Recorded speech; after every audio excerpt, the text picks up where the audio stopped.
Bupati, Pegawai Besar dalam Luaran Encik Hasnul bin Omar, Wakil pada Industri Encik Syed Ahmad Syahwan,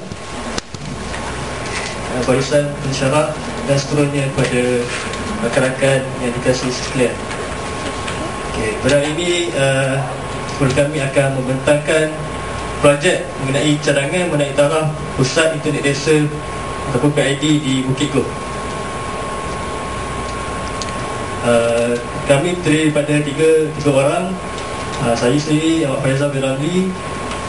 Yang kedua, Aizuddin bin Roslan dan Muhammad Samsul bin Ma'amin.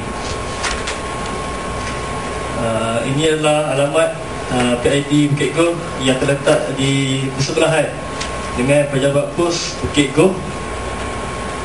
Dan di situ ada juga web dan laman web PID Bukit Goh. Okey, pengenalan kepada PID. PID ditubuhkan pada 3 Januari 2003. 3 November 2003.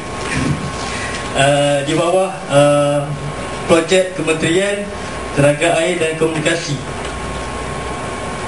Dia adalah bertujuan sebagai pusat internet di desa dan sebagai pusat pembelajaran untuk penduduk komuniti di Felda Bukit Goh.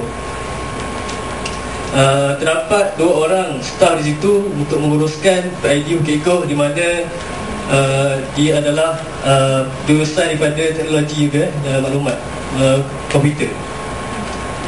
PID beroperasi bermula pada jam 9 pagi sehingga 10 malam. Pada asalnya dia beroperasi daripada jam 9 pagi hingga 5 petang. Disebabkan atas sambutan daripada penduduk sekitar Felda Bukit Goh, dia dilanjutkan daripada 9 pagi sehingga 10 malam. Seterusnya, ini adalah pelan lokasi PID Bukit Goh. Sekiranya kita daripada Bandar Kuantan, ini arah laluan dia, di mana daripada Bandar Kuantan ke PID Bukit Goh lebih kurang 20 minit ataupun 22 km.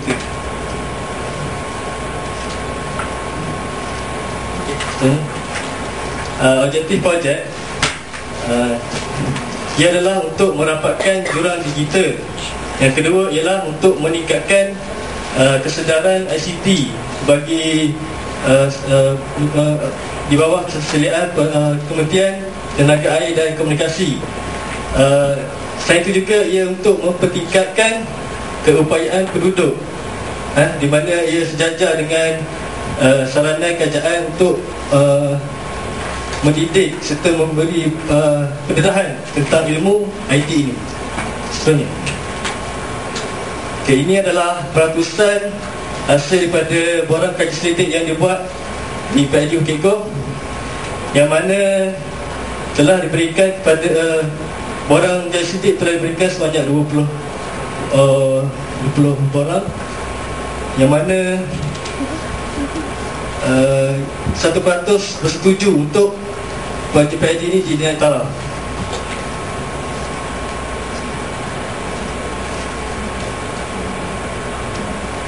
Seterusnya,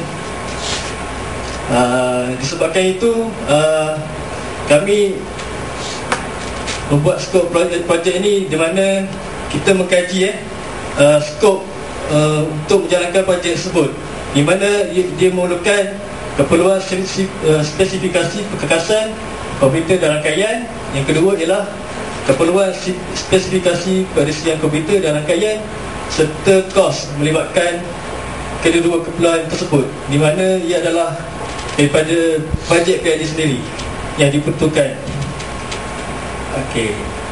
Daripada itu juga kita telah memberi pembahagian kerja, di mana skop kerja saya sendiri mengkaji tapak projek, mengkaji keperluan pengguna,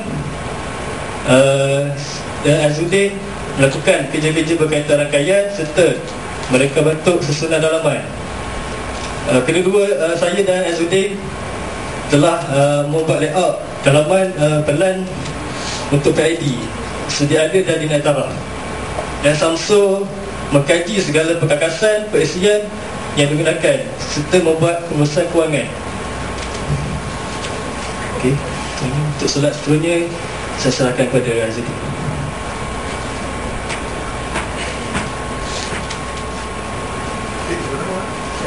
Aizat.